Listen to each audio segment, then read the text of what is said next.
poem's called Monster. My smallest cousin draws a monster, and I see a big, toothy creature with claws. Something out of fantasy, something that growls because it doesn't exist. My smallest cousin draws a monster, and when the paper folds, the danger does too. Our president draws a monster, and I see a girl. A young girl, 17. She's going to school, counting steps between lockers, worrying about being late, about missing the moment where she'll become someone. She's getting coffee with her best friend, laughing too loud for the room, talking about nothing that matters. She's taking photos she'll never post, curating a version of herself that still feels negotiable. She's making playlists for moods she can't name yet. Our president draws a monster, and I see someone so much like myself that I can feel my chest tighten. Same age, same soft face, still deciding who she will become, same ordinary dreams that are still trying to fit themselves into a backpack. Our president draws a monster, and the only difference I can see between her and I is that he used a darker crayon to color her in. So, I wonder where a pencil learns to aim. How a crayon can turn a child into a threat, how a word like monster can erase homework and friendships and coffee cups and dreams and fill the empty spaces left behind with fear. How a label becomes louder than a life. My cousin's monster stays on the page, the president's monster gets believed. The president's monster gets accused for not working, handcuffed at her job, captured with her father, taken to a place she should have never known. The president's monster gets killed in her car and then ridiculed after she's dead. And the girl who is 17, who put her dreams into a backpack, who was late for class, who laughed too loud, she doesn't ever get to find out if those dreams could ever be bigger than that bag. If she could have loved without hesitation or shouted without fear, she doesn't ever get to find out if her ordinary days could have felt extraordinary, if her small choices could have shifted the world, if the weight of her life could have been lighter than a backpack, if the sound of her own voice could have drowned out that word, monster. And this is my poem, God is a woman, and she left me at the altar. Honestly, I'm feeling kind of stupid, standing here in my press suit, sweating in the suffocatingly hot church her family requested. I should be losing my faith. I should cry out for her, make a scene, pray she'll walk through those double doors, but this church is cooking me alive. And I think we all knew I was gonna end up here eventually. I do pray. Pray I can finally sit down somewhere, get wasted at the open bar my family requested, and leave. Go watch my broken television so loud it drowns out my ex-future in-laws' televangelism. Get out of this suit and lick my wounds, the fresh and the scarred and the ones that remember what it's like to be abandoned. God is a woman, and she left me alternating between stages of grief, skipping steps like hopscotch. Look, Mom, one leg. I bet I can even go backwards with my eyes closed. I bet I could do this forever. Brand my hands with chalk stains. On the cement outside, I draw a portrait of her. My mommy used to have to remind me. The rain would come and wash away all my hard work. I cried every time. I don't cry now. I should be losing my faith. My driveway is a rainbow, a promise, and I think I knew I was gonna end up here eventually. God is a woman, and she left me at the altar boy's mercy. They needed help lighting candles and pouring glasses of wine, and I may not be good enough for God, but I can light a few candles, and I can pour a few glasses of wine out on the pavement. I slam my knees over and over again so the bruises can be from anything other than worshiping a world that does not love me back. I'm a poet. I will always love what can never love me back. I should be losing my faith, but I saw a penny face up today, and I think I knew I was gonna end up here eventually. God is a woman, and she left me at the altar, and baby, tonight, I am turning up. Salt, lime, get in line for karaoke. We don't have a mic. But I've always been loud enough to project all my insecurities, conga line out the emergency exits, and God, well, she never shows. I should be losing my faith, But I was gonna end up here eventually, and I don't think I have it in me not to love her. God, the world, same thing, different, it doesn't really matter. I should be losing my faith.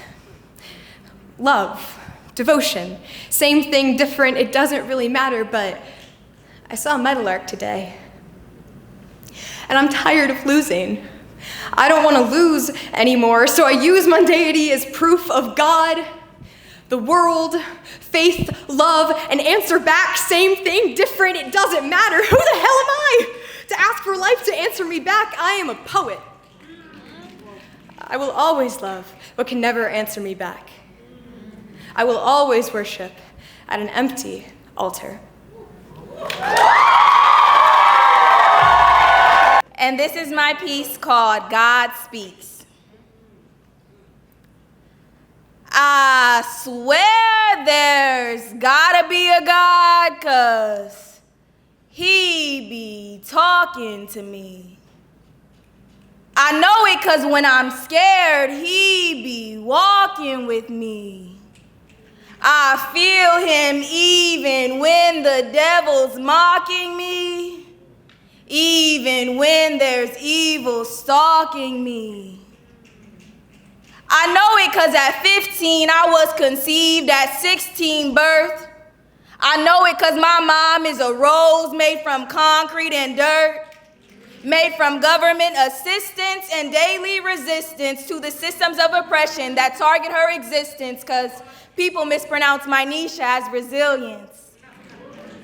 Like, Mom, look at the life you created. This world tried to imprison you and you're exonerated because you can't cage what was made by the sage of the ages. You just can't stop a story when God is writing the pages.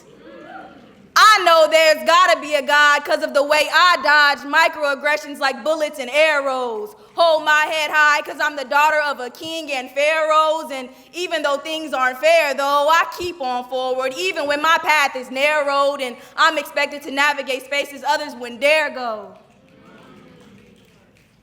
I really know God's real when I look at my baby cousin Miles. 'Cause ain't nothing like black boy joy and giggles and smiles, like goodness personified and soul sanctified. Like Miles, when God made you, I think the devil probably apologized. There's gotta be a God. Just look at the way black men make lemonade from limelight, never breaking or bending, keeping their spines upright. 'Cause of how they turn execution into revolution. 'Cause they don't want your pity, they want retribution. I mean, God's gotta be real. Just look at how I'm everything I was supposed to never be. A destined statistic turned generational legacy. And I'm reaching heights my ancestors couldn't have fathomed they'd ever see. A miracle so real it could never be classified as heresy. I'm the harvest of seeds they planted in soil they didn't own. The resonance of prayers whispered in frequencies only God has known. I know God's real.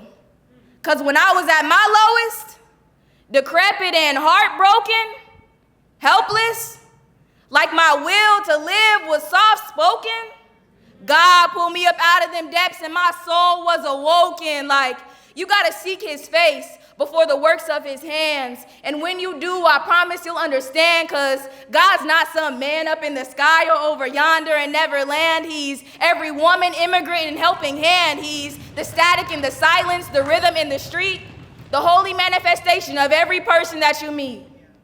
Man, I swear there's gotta be a God, 'cause he be talking to me. God speaks. Thank you.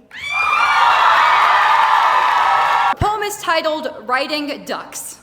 I hate being a writer. I'll sit down and write when I have the time, but the blinking cursor taunts me like a, well, if I knew, I'd write it down. My brain shuts off when I want to think. And turns on at 12:33 a.m. My characters won't stop shouting at me. I dream epic fight scenes that I can't seem to remember when I wake up.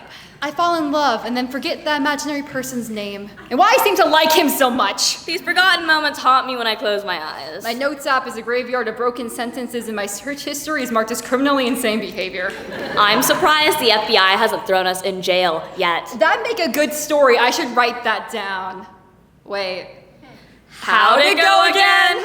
I make empty promises to sit down and write when I get a minute, but those minutes turn from childhood dreams to adult nightmares. Nightmares that would make great books if I could remember what they were. A tortured artist trapped in their own fading minds. A mind that seems to make up endless tales I chase like a dog. Fairy tales to happy tales. I'm going off the rails, crazy brain. I'm insane. I'm gonna go jump off a train. And yet, I'm not writing these overflowing word jumbles down when inspiration strikes me during class. Nor am I paying attention to my math teacher. X equals Why am I doing this to myself? Instead of catching Z's, I'm watching that stupid blinking cursor.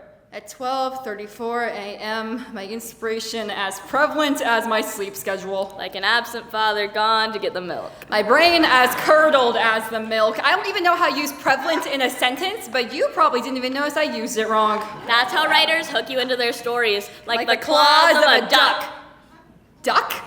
What rhymes with duck? I can think of a lot of things that rhyme with duck. Luck, suck, It's 12:35 a.m. The brightness of the computer screen feels like nails piercing into my eyeballs. Or optical orbital organs of sight, if you will. Or if you won't. You probably shan't? Shanty? Oh, what will we do? The drunken say Macarena. It's 12:36 a.m. on a Monday morning, and I have lost my street cred. My characters have been renamed Absent Father Number 2 and Curdled Milk. They're about to fight 100 sea pirates, all named Bob. And they have broken the 34th wall at this point. My fingers are rapidly firing written shots via my keyboard. But every time I try to type a letter, It comes out as semicolon. I don't know how with a $sign one do this at. 12:37 a.m. on a Monday morning. And I've written 30 lines of pure gibberish. It's a start. Perhaps to a beautiful love story about absent father number 2 and curdled milk cannonballing into the deep blue sea to earn their freedom. One day, With my own 2 optical orbital organs of sight, I'll read this in a book found on the Barnes & Noble clearance table. and think, I've made it.